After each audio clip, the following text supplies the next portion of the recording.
जब सुने के होई भोजपुरी गाना बस बजे के चाही गाना।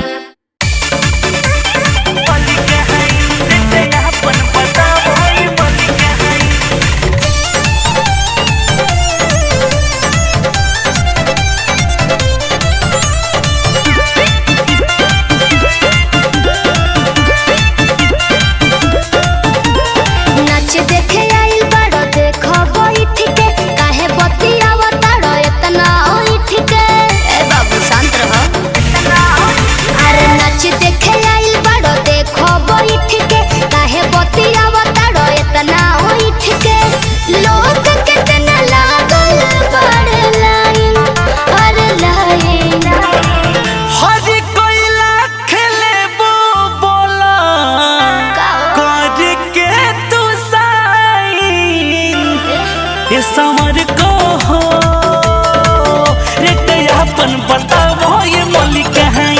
समर को हो रे अपन बताओ ये मलिक है। चला चला दूर हटो।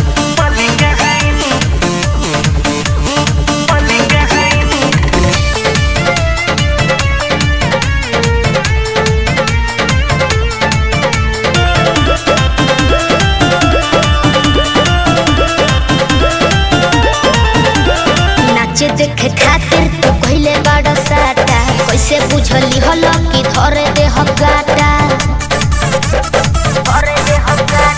हर चीज बिकेला हम सच बात कही बस खाली कीमत लागे के चाही सही चीज दूर से देखो बाबू फाइन आवे फाइन हर नासा चढ़े देखी तोहरा अच्छा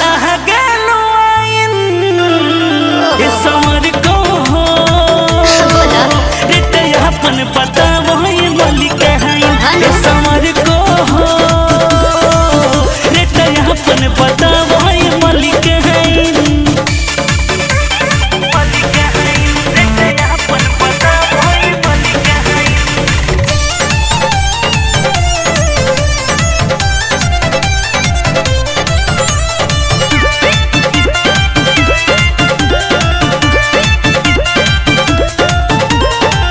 देखनी तहारा नियन वही रहो हई ना हम तहारा बाप के जागीर हो बुझाता कि ना बाप के जागीर हो जय बचन सुन मन वाला बेला रोशन अशोक दोनों खेली जहां ले खेला नंबर तोहार बात नाइन और नहीं हर देखल चाहिए हम ता भीतर के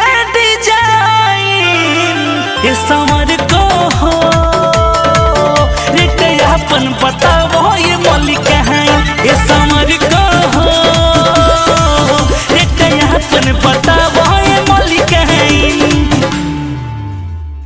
हर कोई लाख लेबो बोला कर के तू साइन।